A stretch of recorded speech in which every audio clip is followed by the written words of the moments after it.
On avait une auberge de jeunesse au 23 bis avenue Augustin Dumont, qui est aujourd'hui notre base, où on avait une 50aine de places.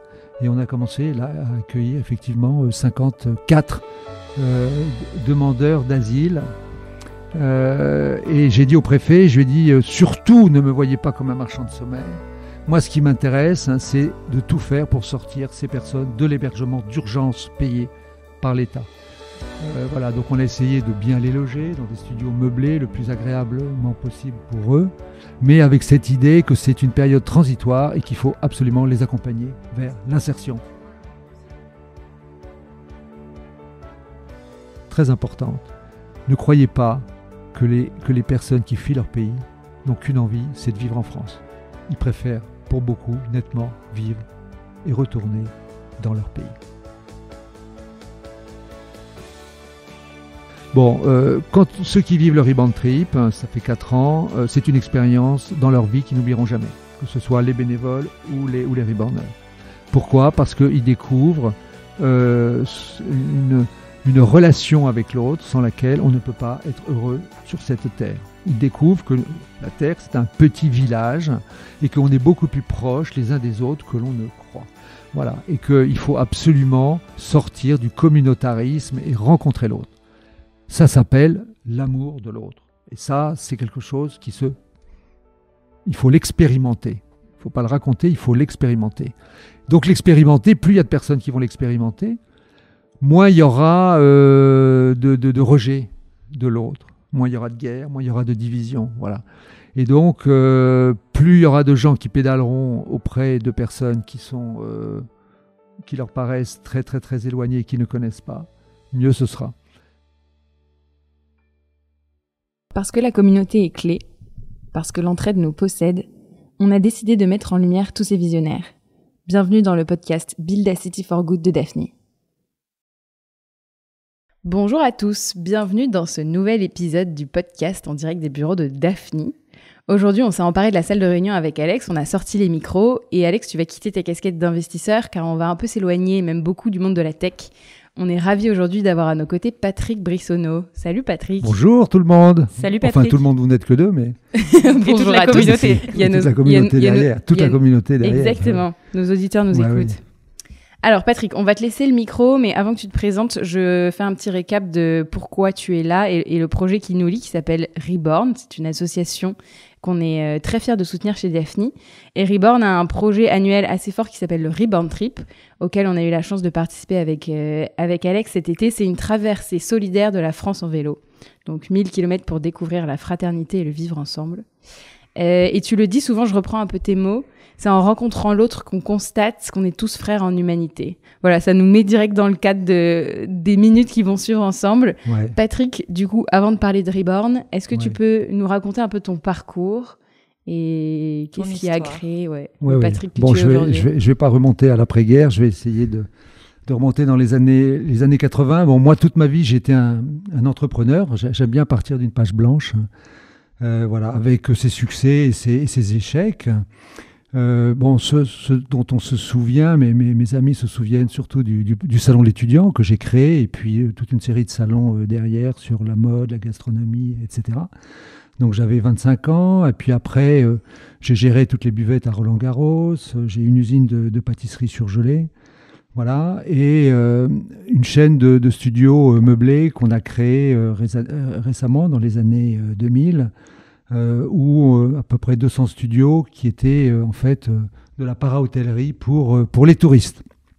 Voilà, donc dans un parcours d'entrepreneur, on a des succès, heureusement parfois, hein, ça motive un peu quand même, et puis on a aussi des échecs. Et là, eh bien, qu'est-ce qu'on fait ? On rebondit, on apprend à toujours surmonter ces échecs, ces difficultés, et c'est là où on se sent reborner, d'où le nom de l'association Reborn. Voilà. Les reborners nous ont été présentés par les réfugiés en fait, par la préfecture des Hauts-de-Seine, qui nous ont appelés un jour en nous disant voilà, vous gérez plusieurs auberges de jeunesse, on avait à peu près 200 studios sur Vanves, Montrouge et Malakoff. Nous on cherche des places d'hébergement pour des demandeurs d'asile et des réfugiés. Est-ce que ça vous intéresse ? Donc à ce moment-là, tu n'étais pas du tout familier avec cet environnement ? J'étais pas du tout familier avec cet environnement, mais j'étais très sensible à toute cette culture. Je me souviens de voyages que j'ai fait en moto. Je suis allé en Iran, par exemple, à Téhéran, en 1979, au moment de la prise des otages de l'ambassade américaine, en moto. J'étais accueilli nombreuses fois par des musulmans, en Turquie, en Iran. Je me suis beaucoup intéressé à cette religion, à ces gens très différents de ma culture chrétienne.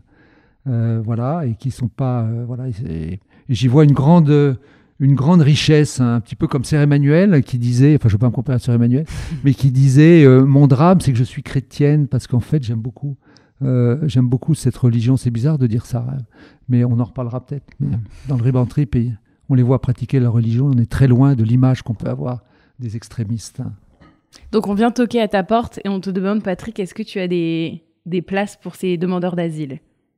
Voilà, et là j'ai la trouille de répondre parce que j'ai peur que ce soit un piège et qu'on me dise vous n'avez pas le droit de louer à la nuit à des touristes, etc. C'était au moment où on commençait à interdire la location à la nuitée. C'était vraiment notre concept. Et puis finalement c'était pas ça. Le préfet vient nous voir avec chauffeur, limousine, etc. Et puis il nous dit voilà, est-ce que vous êtes prêts à faire un essai ? Et on est parti. On a commencé par on avait une auberge de jeunesse au 23 bis avenue Augustin Dumont, qui est aujourd'hui notre base, où on avait une 50aine de places.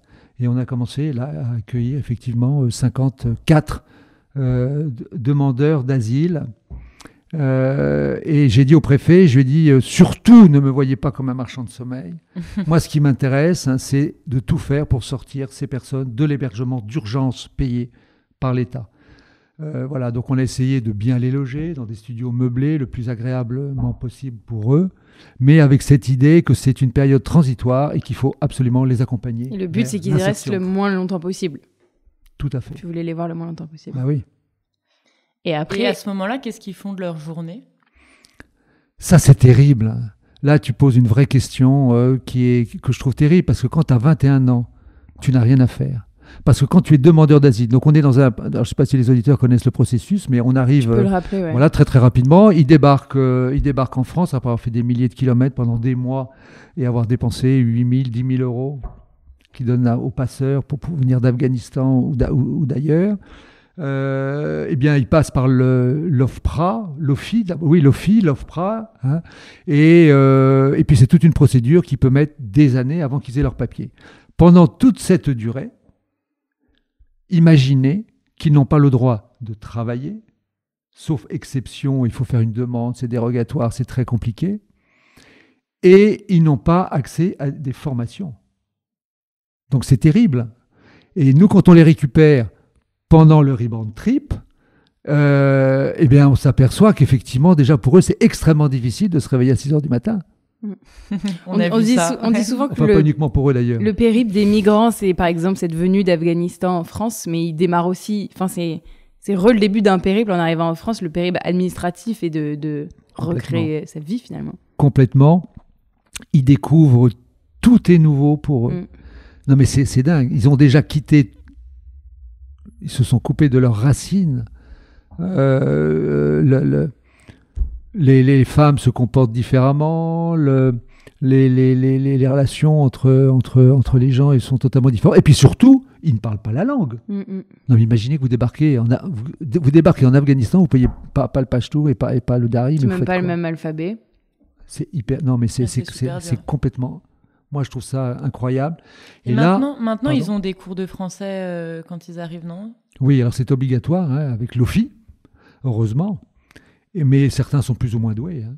Il y en a qui apprennent rapidement, d'autres beaucoup moins. Mais ça, c'est absolument essentiel, parce que la communication, elle passe par le langage, hein, quand même. Voilà, et donc, alors moi, c'est vrai que je suis aussi touché par cette démarche, parce que mon épouse Geneviève, elle est d'origine nicaraguayenne. Elle a vécu une partie de son enfance aux États-Unis. Et donc, elle comprend bien à la fois ce besoin de retrouver un peu ses racines et en même temps, on s'intègre totalement, mais il ne faut pas non plus se couper totalement de son histoire et de ses racines, quoi. Et c'est compliqué pour eux. Et donc, tu as évoqué le Ribbon Trip. Est-ce que tu peux expliquer ce que c'est à nos auditeurs ? Alors, moi, je m'étais mis à faire du vélo parce que j'ai un grand ami, un de mes meilleurs amis, Laurent. J'en profite pour lui rendre témoignage. Laurent Lebray. C'était un très, très bon copain, hyper sportif et qui était cloué sur son lit, paralysé des jambes avec un cancer des os, etc. Et on a pas mal discuté. Je me suis dit, j'ai des jambes, il faut qu'elles servent à quelque chose, moi. Et donc, je me suis mis à faire du vélo de course autour de Longchamp. Et puis, en pédalant, je réfléchissais. Et puis, un matin, je me suis dit, mais en fait, ce qui serait sympa, c'est... Pourquoi on ferait pas, on traverserait pas la France en vélo avec eux, quoi. Et quand j'en ai parlé à Geneviève, mon épouse, elle me dit, mais attends, t'as jamais fait plus de 100 bornes, ça paraît ambitieux. T'es jamais parti plus de... Non, oui, enfin, dans la journée, quoi.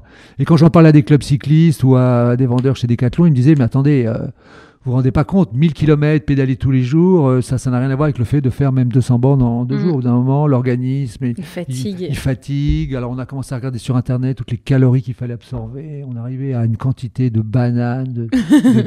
On se disait, mais jamais on va arriver à nourrir 80 personnes comme ça. Mais on va tenter le coup, quoi. Mais c'était à la fin du Covid, et on n'avait pas de vélo, et on n'avait pas de réfugiés. Les deux principaux intéressés. Oui, on n'avait aucun vélo. Et donc, moi, je pars en scooter avec un stagiaire que j'avais pris. On part en scooter Porte de la Chapelle. Puis dès qu'on voyait un mec qui poussait un vélo, on se précipitait dans le terrain. Est-ce que ça ne vous intéresse pas Le gars, il nous regardait avec des yeux ronds. Et on allait dans les bars, on allait un peu partout. Et puis finalement, se demandaient de quoi on leur parlait. Mais on avait Habitat Humanis, qui était notre partenaire, qui accompagne des demandeurs d'asile qui sont dans nos studios et qui ont très bien communiqué auprès de ces demandeurs d'asile. Et on a constitué un premier peloton. Et puis après, des demandeurs d'asile aussi, ou réfugiés qui sont venus d'autres associations. Voilà, par d'autres biais. Et puis, on est parti comme ça. Mais ça, c'était génial parce qu'en fait, autant pour les bénévoles que pour les bénéficiaires, tout le monde savait que c'était la première fois, qu'on ne l'avait jamais fait. Et c'était quand même... C'est inédit, ouais. Voilà. Et ça, c'était en quelle année, du coup ? Ça, c'était en 2021. Et on a rencontré un gars, Christian Barbier, qui est le fondateur d'Ecocycle à Bordeaux, qui, lui, est vraiment très spécialisé dans les vélos recyclés, etc. Et il nous a dit, voilà, j'ai un lot de 50 vélos, je vous fais un bon prix. Et, voilà. Et on a reçu ces 50 vélos. Mais les pneus datés, ils n'avaient pas changé les pneus depuis 15 ans. Les premières sorties, Paris-La Défense, on a eu 20 crevaisons, 5 chutes, c'était la catastrophe. Et on s'est dit jamais on ira au-delà de Chartres, quoi. Et Comment vous avez défini le périple ? C'est toi qui as fait le tracé. On s'est dit, on va traverser la France, on ne va pas passer par les Alpes, on ne va pas aller là où il fait une chaleur de bête. On va plutôt aller, voilà. Donc on est parti, Chartres, c'est plat. Après, voilà. Et puis on s'est dit, après on arrive aux Pyrénées. Et puis aux Pyrénées, on s'est dit, si on fait Paris-Lourdes, on va nous dire que c'est un pèlerinage chrétien avec des musulmans. Donc ça marche pas. Un tout petit peu plus loin. On va aller un peu plus loin que Lourdes. Et il y avait le Tourmalet. Et là, je me suis iconique en vélo. Oui, et là je me suis dit, mais en fait le Tourmalet, mais c'est génial. L'ascension du Tourmalet, c'est un truc de dingue. Ça, c'est l'ascension mythique du Tour de France. Voilà. Et ça aussi, évidemment. On a hâte de savoir comment s'est passée la dernière ascension. Non, alors ça, c'était un vrai problème parce qu'en fait, les vélos qu'on avait n'avaient que 2 plateaux devant. La deuxième édition, on les a tous reconditionnés en achetant des VTT pour récupérer des 3 plateaux devant. Mais avec 2 plateaux devant, le Tourmalet, il faut avoir des cuisses énormes. Ouais, quoi. faut être ça. Donc c'était vraiment très très dur pour tout le monde. Mais en arrivant en haut, voilà, tout le monde pleurait, quoi, parce que c'était incroyable. C'est 18 km de montée, c'est ça ? Oui, c'est ça. C'est 18 km de montée. Mais après avoir 1000 km dans les pattes, quand même. Oui, c'est ça. Il faut prendre en compte tout ce que vous avez fait avant pendant 3 semaines. 3 semaines de fatigue accumulée. Ouais, 1000 km pendant 3 semaines. Voilà. En dormant peu, parce que les nuits sont très courtes pendant le Reborn Trip. Voilà, donc Reborners, moi ce que je voudrais dire aux auditeurs, c'est n'oublions pas qu'on est tous des Reborners, parce qu'en fait, tous nous tournons des pages, tous nous abandonnons un état pour un autre état. Hein, t'es jeune, tu deviens gaga. T'as un super job, tu te retrouves au chômage.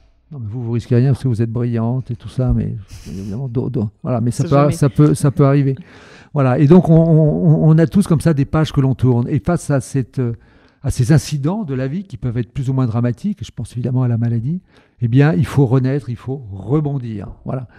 Et bien évidemment, ces réfugiés, alors eux, ils sont dans un cas extrême, hein, mais encore, ils sont dans un cas extrême. N'oublions pas, et c'est ce que m'avait dit Xavier Emmanueli, qui a été le fondateur de Médecins sans frontières, avec qui j'ai beaucoup sympathisé, on a pas mal discuté. Il me disait, n'oublie pas tous ces Français qui sont sur le bord de la route et qui aussi vivent des choses terribles et qui sont appelés à être des reborners. Il faut surtout ne jamais les oublier. En attendant, ces jeunes se retrouvent dans un pays qu'ils ne connaissent pas. Leur diplôme, leur parcours professionnel, ce qu'ils ont fait, ça ne compte plus. Mais vous imaginez, vous ne comptez plus. Hein, et il faut repartir à zéro. Et c'est là où le Rebound Trip est très important et pourquoi ça dure 3 semaines et pourquoi il faut 1000 km. Parce que, en fait, ça commence, il se passe quelque chose quand on se souvient du prénom. Au début, ça c'est très intéressant. Vous avez une réunion comme ça, on vous présentez le Rebound Trip, vous avez une trentaine de mecs là, qui sont là devant vous. C'est un concept. Il n'existe pas en fait. Ils n'ont pas de visage. Et je les regarde et je me dis, mais c'est dingue. Là-dedans, un jour, ils vont devenir des potes. C'est quand même incroyable. Mais là, il faut du temps. Et quand on commence à pouvoir dire Niamatullah, Mohamed, Safi, où ils ont 3 prénoms, etc., où c'est compliqué et on ne se trompe pas dans les prénoms, ben là, c'est parce qu'en fait, on les connaît. On en a fait les frais avec Alex et on n'a pas tout retenu encore. Mais très intéressant. Et quelle est l'ambition du Reborn ? Tu nous en avais parlé en off déjà, tu as des grandes attentes. Est-ce qu'on a le droit de rêver ici ou pas ? Bien sûr, Chez Daphne, je pense qu'on a le droit de rêver, non ? C'est l'esprit start-up. Hein, voilà, donc on peut se lâcher à ce niveau-là. Un rêve, ça ne veut pas dire qu'on le réalisera, mais ça veut dire qu'on fera tout pour qu'il se réalise. Bon, quand ceux qui vivent le Rebound Trip, ça fait 4 ans, c'est une expérience dans leur vie qu'ils n'oublieront jamais, que ce soit les bénévoles ou les Reborners. Pourquoi ? Parce qu'ils découvrent une relation avec l'autre sans laquelle on ne peut pas être heureux sur cette terre. Ils découvrent que la Terre, c'est un petit village et qu'on est beaucoup plus proches les uns des autres que l'on ne croit. Voilà. Et qu'il faut absolument sortir du communautarisme et rencontrer l'autre. Ça s'appelle l'amour de l'autre. Et ça, c'est quelque chose il faut l'expérimenter. Il ne faut pas le raconter, il faut l'expérimenter. Donc l'expérimenter, plus il y a de personnes qui vont l'expérimenter, moins il y aura de rejet de l'autre. Moins il y aura de guerre, moins il y aura de division. Voilà. Et donc, plus il y aura de gens qui pédaleront auprès de personnes qui leur paraissent très, très, très éloignées et qui ne connaissent pas, mieux ce sera. Donc, après, c'est une question de moyens, c'est une question de volonté. Il faudrait qu'il y ait des pelotons qui partent de différentes régions. J'imagine, par exemple, qu'ils se retrouvent tous à Lourdes. L'adjoint au maire chargé des sports rêverait qu'on fasse un grand festival de la fraternité à Lourdes avant l'ascension du Tourmalet. Le village des jeunes peut accueillir 1000, 2000 personnes sans problème. On sait qu'on ne peut pas rouler à 1000 sur la route. Hein, je dirais que 80, 100... Déjà 60, c'était sympa. C'est un maxi. Mais par contre, on peut très bien avoir des pelotons qui se suivent avec un journal d'intervalle. Voilà, voilà. Mais c'est une grosse logistique, hein, vous l'avez vu. C'est pour un peloton de 70-80 personnes, c'est 3 camions. Il y avait une 60aine de bénévoles qui se sont relayés pendant les 3 semaines, etc. Donc, il faut multiplier ça. Ouais, il faut se mobiliser. Et est-ce que tu aurais des petites anecdotes positives comme négatives de faits qui se sont passés pendant le Rebound Trip de cette année ? Ou même dans les éditions précédentes, un peu tes plus grosses galères et tes plus beaux souvenirs ? Alors, les plus beaux souvenirs, laisse-moi réfléchir. Les plus beaux souvenirs, c'est honnêtement quand on fait la fête avec eux. Les danses traditionnelles qu'on découvre. Non, c'est pas les danses traditionnelles. C'est les danses. Aussi, les danses traditionnelles, c'est beau, mais parfois on se sent, on se sent en retrait, un petit peu spectateur, même si on essaye de participer.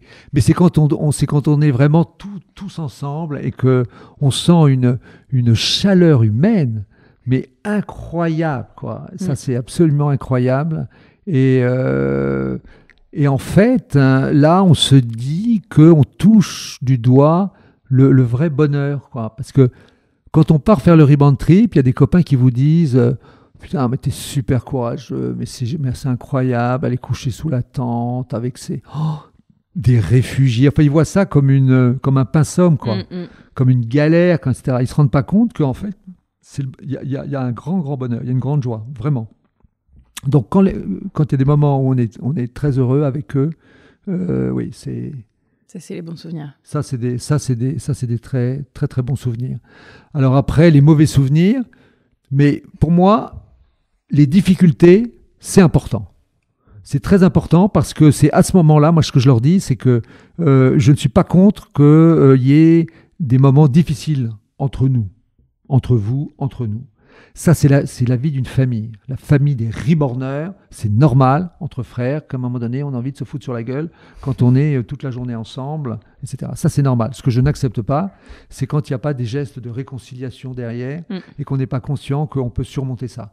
Donc, évidemment, quand il y en a un qui se casse la gueule dans un peloton en arrivant à Blois, par exemple, bon, il se casse la gueule. Il se trouve que c'est un Africain. Les Afghans lui tombent dessus et tout de suite, solidarité entre les Afghans, solidarité entre les Africains. Voilà. Et là, paf. Là, ils ont envie d'en venir aux mains. Et là, on leur dit, oh là là, c'est pas ça le Rebound Trip. C'est pas ça. On va pas chercher à savoir qui a raison, qui a tort. C'est ce qui se passe dans le monde.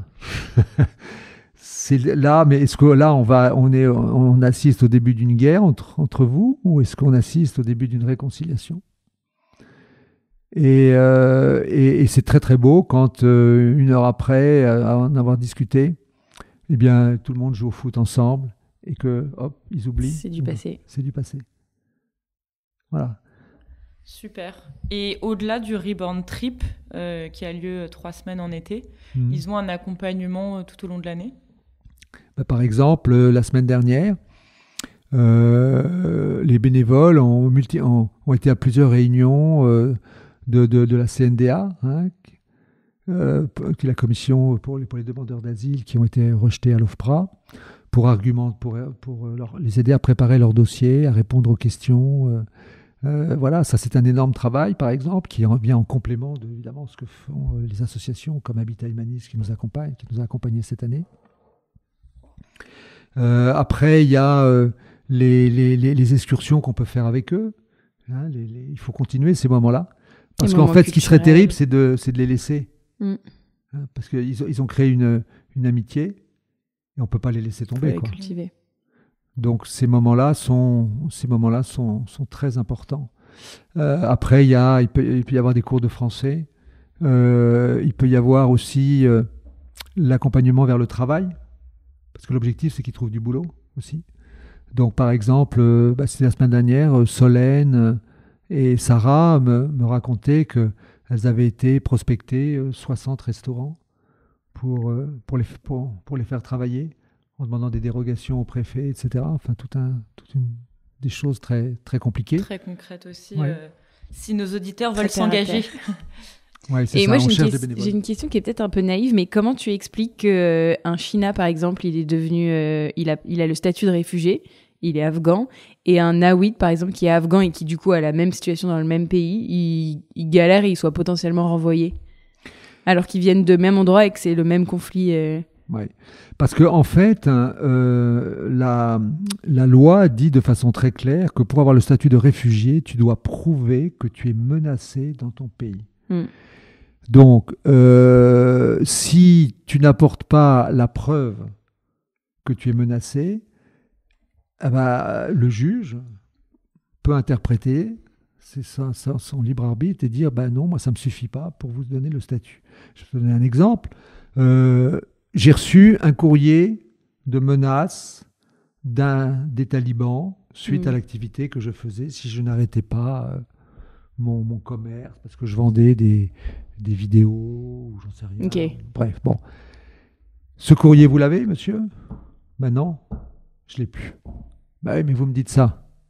Mais moi, oui, mais vous n'apportez pas la preuve.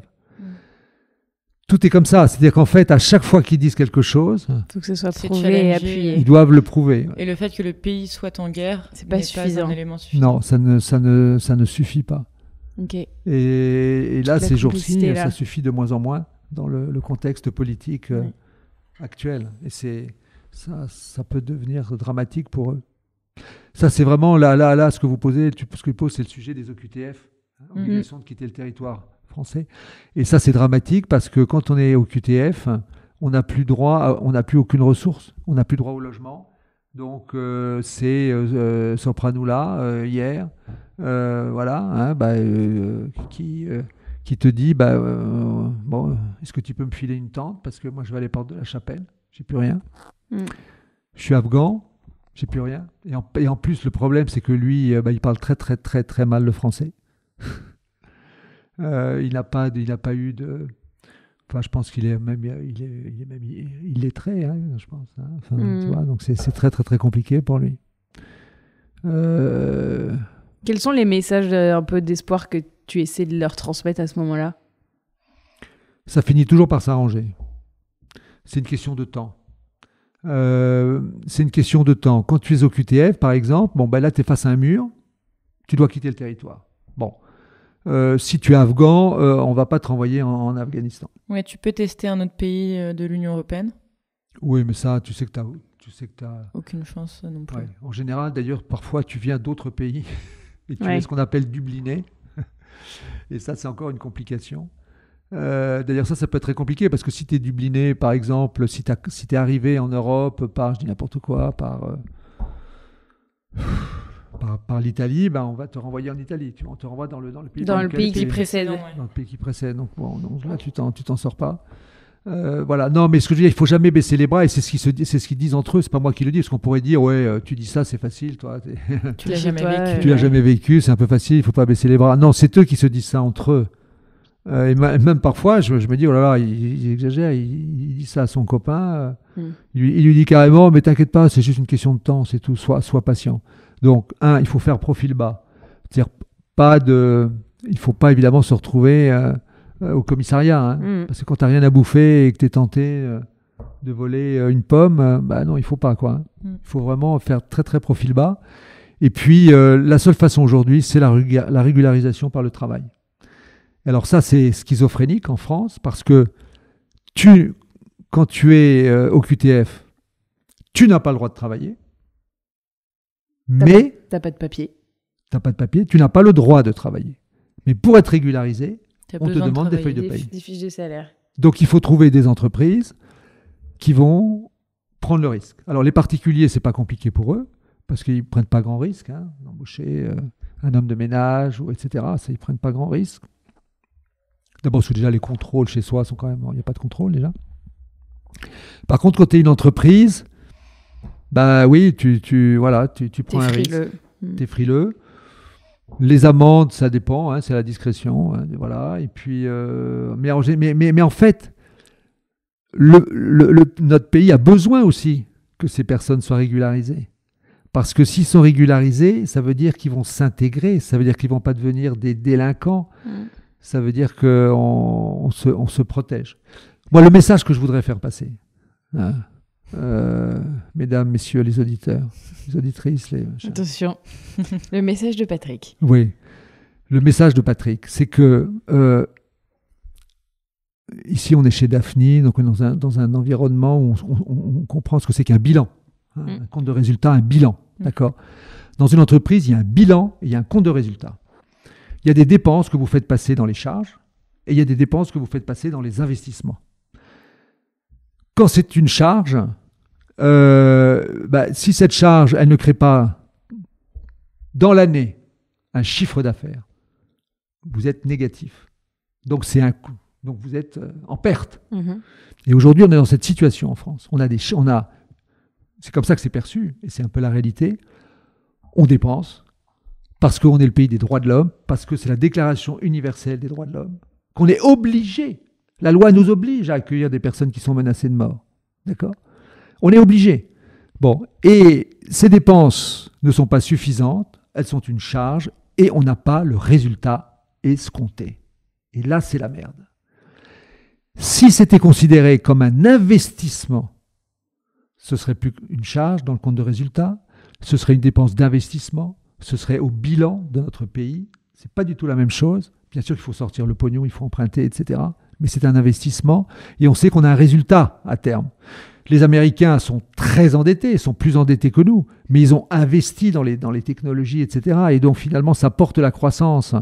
Mais si on investit, si nous on dépense de l'argent et que c'est une charge et que c'est pas un investissement, et ben voilà, les Français ne voient pas le résultat. Donc en fait, le message que je fais, voilà, mais ça c'est politiquement, malheureusement, ce serait de dépenser beaucoup plus d'argent, beaucoup plus d'argent pour que ce soit un vrai investissement. Et moi je suis persuadé, quand on fait le Rebound Trip, on en est convaincu, c'est que il y a un potentiel chez ces mecs, et les nanas aussi sûrement, mais je les connais moins parce que je participe moins au Rebound Trip, mais c'est la même chose, hein, je ne fais pas de ségrégation du tout. Hein. Mais il y a un énorme potentiel. Et ça peut devenir une chance pour notre pays. Et il ne faut pas uniquement se placer sur le côté... Bien sûr, il y a le côté humanitaire, et ce n'est pas le chrétien que je suis qui dira le contraire, c'est le message du pape François, et c'est très important pour moi, bien entendu, cette fraternité, cet amour de l'autre, etc. Mais il faut se placer aussi sur un plan économique. On a besoin de jeunes, on est dans un pays où la démographie étant... on fait de moins en moins d'enfants, etc. On a des métiers en tension, il y a des secteurs entiers qu'on a abandonnés, on pourrait même pas les relocaliser en France, puisqu'on n'aurait pas le personnel formé pour. C'est quand même absurde. Et là, on a tous ces mecs qui n'ont qu'une envie, c'est d'être formés et de bosser. Mais pour ça, il faut mettre les moyens. Un process d'intégration. C'était ma petite leçon d'économie sur l'immigration. Très belle leçon d'économie. Est-ce que tu as un dernier message à faire passer ? Est-ce que tu as un livre sur le sujet à conseiller pour nos auditeurs? Oui, absolument. J'ai un livre qui m'a fait pleurer ces jours-ci, qui est absolument magnifique. C'est l'histoire c'est un migrant économique. C'est ça qui est intéressant, parce qu'on parle des réfugiés politiques, et comme si les migrants économiques, il fallait systématiquement les renvoyer chez eux. Mais il y a des gens qui quittent leur pays parce que les conditions de vie sont tellement abominables sur un plan économique, ils ne peuvent pas faire vivre leur famille, ils crèvent de faim, etc. Et avec les dérèglements climatiques, on va en avoir de plus en plus. Ça s'appelle Le Migrant. Je ne me souviens plus de nom de l'auteur, je vous le donnerai. Tu nous diras. Et ce que je trouve assez fascinant, c'est que ce gars-là, il raconte tout son parcours. Il a traversé le Mali, plein de pays, etc. Il a vécu des trucs, mais de dingue, etc. Et il débarque en France, et là, il est installé tenez-vous bien, dans le Gers. Dans le Gers, à Aignan, dans le Gers, où il est parfaitement intégré, il était responsable des Restos du Cœur, voilà. Et il a fini, parce que comme c'est un type exceptionnel, etc., à avoir ses papiers. Et c'est un magnifique parcours extrêmement éclairant. Et il explique bien aussi une chose très importante. Ne croyez pas que les personnes qui fuient leur pays n'ont qu'une envie, c'est de vivre en France. Ils préfèrent, pour beaucoup, nettement vivre et retourner dans leur pays. Pas croire on dit on est le plus beau pays du monde, etc. La France. Mais les pays qu'ils ont quittés sont magnifiques. Les traditions, souvent, sont extraordinaires. Je veux dire, il y a pas, ils vivent ils ont un sens de la famille. De la communauté, on la ressent. Les personnes âgées sont accompagnées, ne vivent pas dans des mouroirs. Ils sont... Non, mais et puis c'est leur racine. C'est leur racine. Naturel de vouloir retourner chez soi. Ils n'ont qu'une envie. Et ce migrant dont je vous parle, il n'a qu'une envie, c'est de retourner dans son pays et d'envoyer de l'argent pour créer des activités dans ces pays-là. Il faut absolument développer ces pays-là. Et n'oublions pas que ces personnes migrantes renvoient beaucoup d'argent dans leur pays. Elles coopèrent avec leur pays. Nous avons un salarié en CDI, Zia. Une bonne partie de son salaire repart en Afghanistan et participe à la vie d'une quarantaine de personnes là-bas. Merci Patrick. Merci beaucoup pour ce partage, c'était hyper intéressant. Ouais. Mais non, c'est moi qui vous remercie. On vous souhaite beaucoup de belles choses à venir. Oui, et notamment, alors, je vous invite au Grand Rex, le 22 novembre, où il y a un film que nous avons fait qui a été sélectionné dans le festival Tous en Selle. Et qui va, c'est ouvert au public, n'hésitez pas à prendre vos places. Voilà, et dans génial, 30 villes on a en hâte France. de voir ça. Bon courage, et puis s'il y a des bénévoles qui sont motivés et qui ont du temps, n'hésitez pas à contacter le Rebound Trip. Voilà, et puis si en plus vous avez des sous, alors là vous êtes les bienvenus. Ah bah ça, mieux. à bon entendeur. À bientôt. Merci, au revoir. Au revoir.